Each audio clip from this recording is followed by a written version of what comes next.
Welcome to the Interreg Italia Malta I-Know seminars.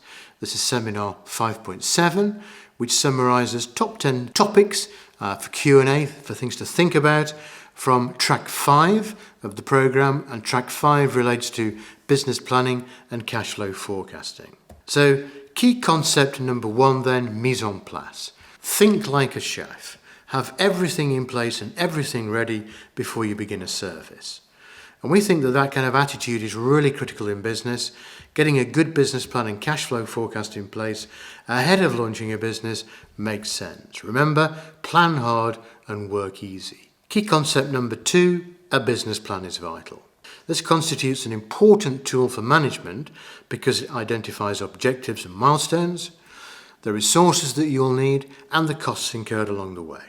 Very importantly, it provides a tool to monitor progress and to manage the budget. If you have no idea of where you need to be, then how will you know if you're off course? We must stress that if you need to raise finance, and many businesses do, then the business document and cash flow forecast that goes with it is going to be an absolute requirement for a financier. So the business plan is vital. Key concept 3, what are the contents of the business plan? Well, excluding appendices, never more than 30 pages, ideally 25, of which the most important, the executive summary, is just a single page.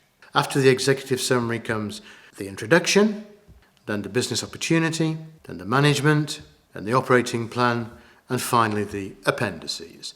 Again, no more than 30 pages, around 25 if you can.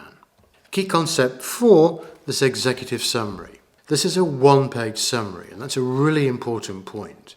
The acid test here, frankly, is that if you can't summarise your business proposal down to a single page, then you yourself may not understand the bigger picture clearly enough. Remember, you're not trying to impress the reader with how clever you are. You're trying to convey the essence of your business proposal in a clear and understandable way. For that reason, it should be understood by more or less anyone. Key concept 5, business plan design. It's important, we believe, that you design business plans well. They should be professional. Design the document for the reader in mind, whether it's the bank manager, an investor, work colleague or whoever. But do make sure that the key messages are clear. Use easy to understand language and always avoid jargon. Use graphics to help illustrate complex processes and use photos to show people, products and places. In general, create PDF documents if you need to print them or send them out electronically, as they can't be edited quite so easily, and that will ensure consistency when you hand them out. It also reduces file size for emailing quite often.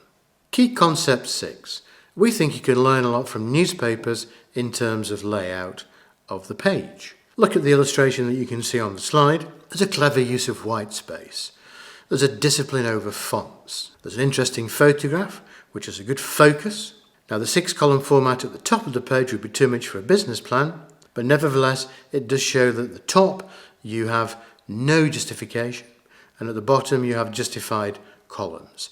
It's your decision as to how you lay out the page, but look through a number of newspapers. They're really good examples, and you can learn a lot of them about the layout on a page from them. Executive summary design is also important. The one that we refer to here is a 2-column design with 2 unequal sized columns. The one on the left relates to the main narrative, and the one on the right is key points, in this case for investors. We call it a key point investor briefing. Now, the information here is duplicated. Yes, it's repetitive. What we're really trying to show is that you write your story on the left and then you highlight key points on the right-hand side. Key concept 8 is the cash flow forecast. This forms part of any business plan. It's the budget for a business, predicting cash coming into and out of the business over a period, usually 1 year. There's nothing complicated about setting a budget for a business, but it takes thought and it takes some work. Excel, however, makes it much easier. It's common to create a cash flow forecast for 1 year on a single A4 sheet. Use the template that's provided with this program if you don't have one of your own. Now, most business plans look out over a 3-year period, and so there'll be one spreadsheet per year. Key concept 9, the cash flow forecast template just mentioned, is very straightforward. It's not easy to read on slide 10 in this presentation, but just so you can get an understanding quickly, the top coloured green rows relate to cash flow into the business, the middle section, yellow rows, cash flow going out of the business, and the blue at the bottom is the difference. And that difference relates to monthly cash flow, whether there's more going out than coming in, as there usually is at the start of a business, and ultimately, once you turn that around and become profitable, there's more coming in than going out. And the bottom line shows the monthly bank balance.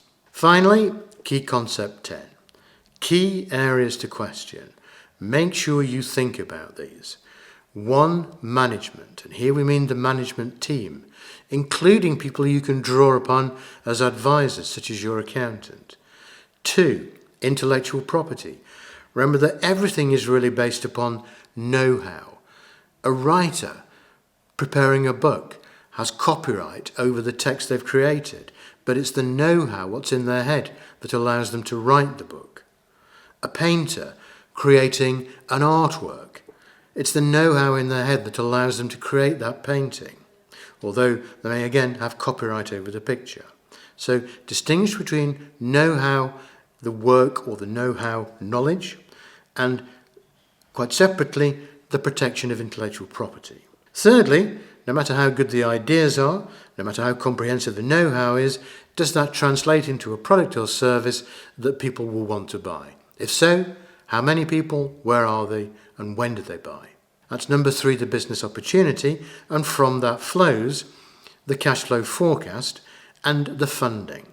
Funding simply is what money you'll need at the beginning when you typically have more going out to the business than coming in. And then finally, we'd say the key area to consider last is the external environment. How does your business sit within that environment? Now, if you run through sets of questions for each of the key challenge points, you can develop a pragmatic way of assessing any business.